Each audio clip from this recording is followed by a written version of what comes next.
You know what, my dearest beloved? What the kingdom of God is. In Romans chapter 14 verse 17. But before I will share this verse, I want to say this to all of you guys. If you have papaya or anything in front of your driveway or in front of your door or in front of your pathway, my dearest beloved, remove that papaya. Because kung ano man ang mga nararanasan yung kahirapan ngayon, ay kailangan tanggalin nyo ang papaya sa harapan ng inyong bahay. Dahil ang papaya, hindi po ito ay kasabihan. Ang papaya ay pag sinundot mo, may dakta, tumutulo, lumuluha.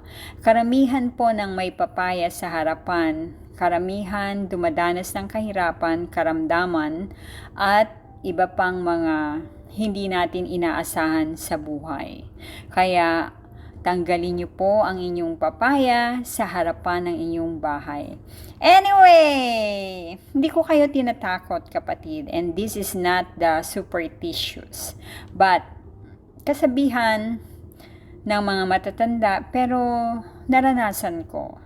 Nung may papaya kami sa aming bakuran, sa aming harapan ng bahay, sa aming gate, ay kahit anong kayod ng aking nanay, ako'y bata pa noon, ay talagang napakahirap ng buhay.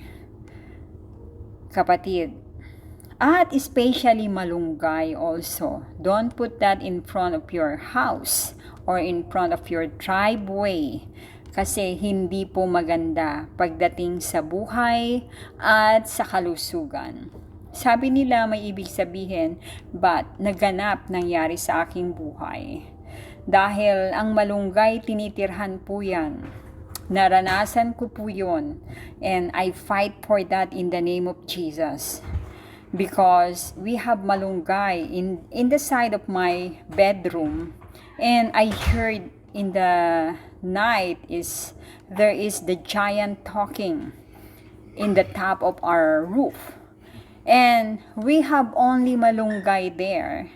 But you know what, my dearest beloved? In the name of Jesus, and I rebuke that. And please, memorize Psalm 91. Makakatulong po yan sa inyo. Psalm 91 verse 1 to 16.